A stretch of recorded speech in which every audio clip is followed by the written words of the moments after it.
Hi, this is Josh Chapman with Sonic Electronics. We're here live at the 2013 NAMM show. I'm joined here with Revis Mitchell. He's one of the original designers of the Beat Thang.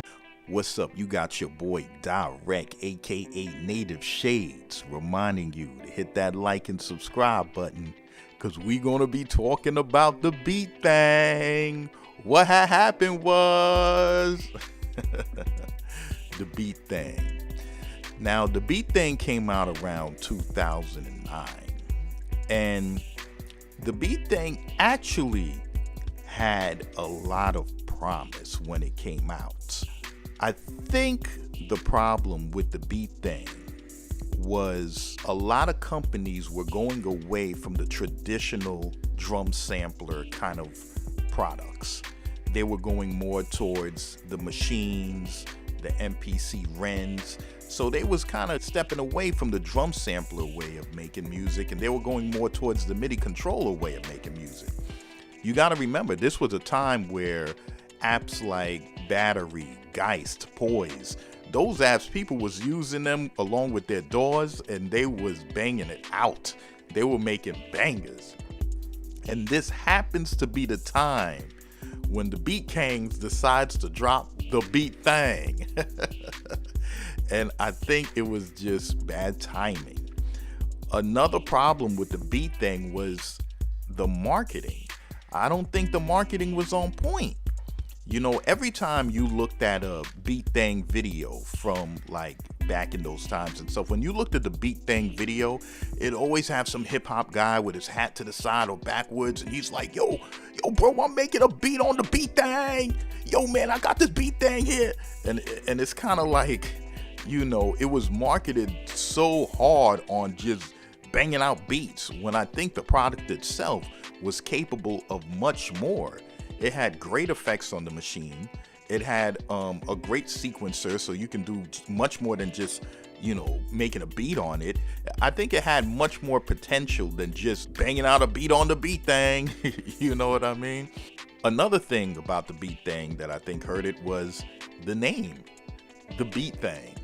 I mean, come on, guys. Could you put any more effort into thinking of a better name?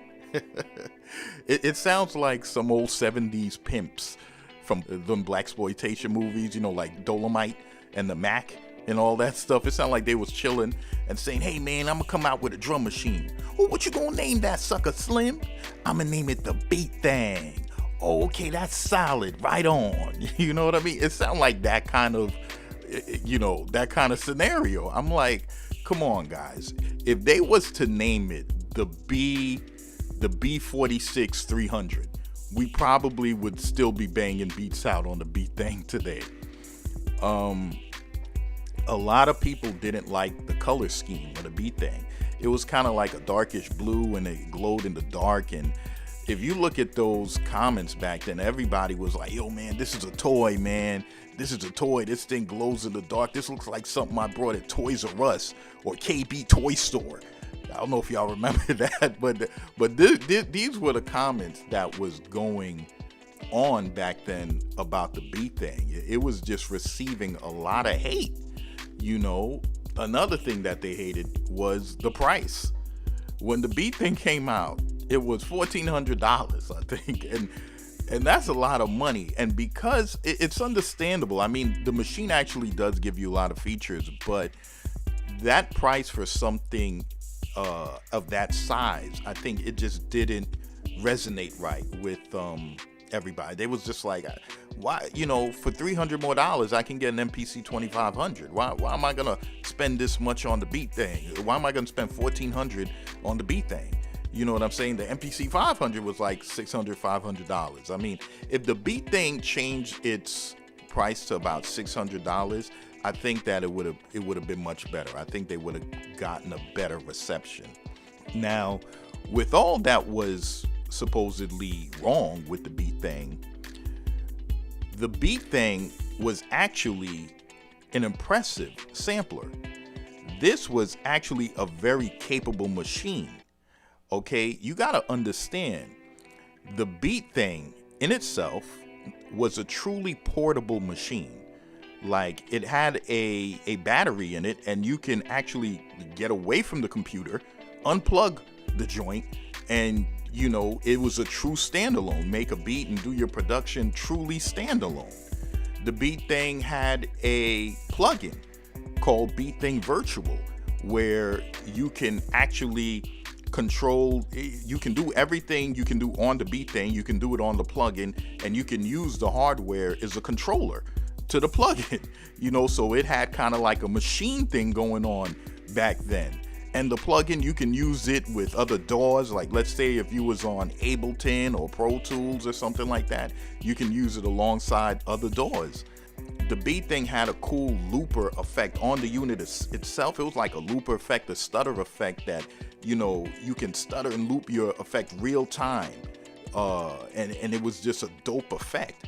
It had a cool pitch module, like a pitch wheel on the side of the machine that lets you pitch your sequence up or down in real time. Like you could tune it up or down without changing the BPM live on the machine. You know what I'm saying? With the pitch module, that is impressive. You got machines today that do not have anything close to that. Every other drum machine and sampler was just copying the MPC layouts with the 16 pads and everything. The Beat Thing put that octave layout, like, you know, like almost like an octave on the keyboard. It put that layout on the machine where if you was somebody that was comfortable with a keyboard, you know, playing your beat or playing your instruments on the Beat Thing felt comfortable to you now. The Beat Thing, the glow in the dark, you can hate on it all you want, but to tell you the truth, if I'm doing a live performance and I'm in a club and I can bring this thing with me to a live performance and it glows in the dark, that helps out a lot. You know what I'm saying? That helps out a lot. You had great sounds, great drum sounds, and they gave you quality sounds, and thousands of them that came with the machine. The Beat Thing is, as far as the negativities I've heard about it, was that it crashes a lot. Now, I don't know. I know it had a couple of updates, but if the company updated the Beat Thing to make it not crash so much, I definitely would consider purchasing a Beat Thing now. You know what I'm saying? I definitely would consider purchasing because the product was innovative. It was very, very progressive at the time when it came out. I just think it was the wrong time and the wrong marketing at the time. So yeah, that's my opinion on the Beat Thing. What had happened was so what's your opinion? Let me know in the description.